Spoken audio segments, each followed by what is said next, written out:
ఒక్కసారి మనం ఇప్పుడు ప్రత్యేక హోదా గురించి చంద్రబాబు నాయుడు గారు రాలా, విమర్శించా. నా బాధ్యత. నాకు చంద్రబాబు నాయుడు గారి కంటే రాష్ట్రం ఇంపార్టెంట్. కరెక్ట్ మాట్లాడారు మీరు, నాకు గుర్తుంది. నేను మాట్లాడాను, ఒక అడుగు ముందుకు వేసి ఎక్కువ కూడా మాట్లాడాను, పర్సనల్గా కాదు. రాజకీయ విమర్శలు చేశాను నేను. అదే చంద్రబాబు నాయుడు గారి మీద దాడి చేస్తా అంటే అడ్డంగా నిలబడ్డాను.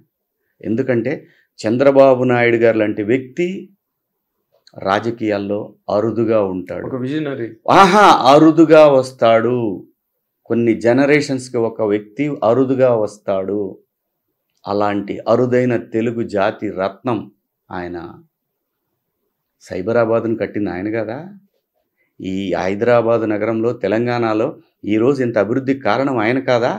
అవును, మొన్న పవన్ కళ్యాణ్ గారు మొన్న కూడా నేను సైబరాబాద్ నుంచి వస్తుంటే అలాంటి విజన్ ఉన్న వ్యక్తి, ఇన్ని వందల వేల కోట్ల వ్యాపారం జరుగుతున్న ఒక వ్యవస్థని నెలకొల్పిన వ్యక్తిని ఆఫ్టర్ ఆల్ ఒక చిన్న కారణంలో పెట్టి అని ఆ రోజు మాట్లాడారు. ఎంత దుర్మార్గం అండి అది, అసలు ఎంత దుర్మార్గం. ఆయన్ని, ఆ వ్యక్తిని కాపాడుకోవడం మన బాధ్యత అనిపించింది సార్. లేకపోతే ఆ రాష్ట్రాన్ని మర్చిపోవటమే. ఇది నా స్టేట్మెంట్, మీకు తిరుగుతూ ఉంటుంది చూడండి వీడియోలో. 2024లో గనక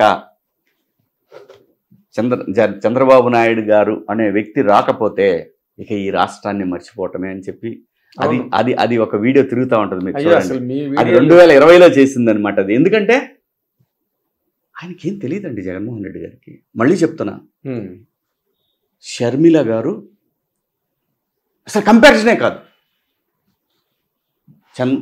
అసలు వాళ్ళిద్దరికి కంపారిజనే కాదు.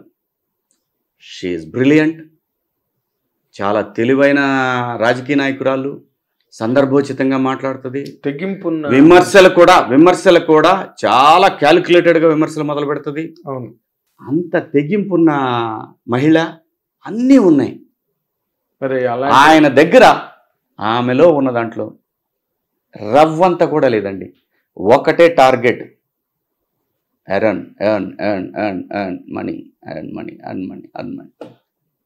డబ్బు సంపాదన, విచ్చలవిడతనం.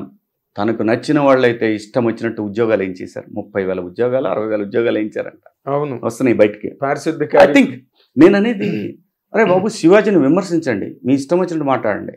నాకు తెలుసు పట్టకరావడం కూడా తెలుసు. ఇప్పుడు మిమ్మల్ని పట్టకరావడం పెద్ద క్వశ్చనే కాదు నాకు. ఏది రాజ్యాంగబద్ధంగా సైబర్ లా ఏదైతే ఉందో దాని ప్రకారం ప్రతి ఒక్క యదవని తీసుకొచ్చి కట్టిపడేయగలను అక్కడ పోలీసుల ముందు. అలా చేయొచ్చు. కానీ ఏంటంటే మీకు విలువ ఇవ్వదలుచుకోవాలా నేను. మీరు ఆఫ్టర్ ఆల్ గాళ్ళు.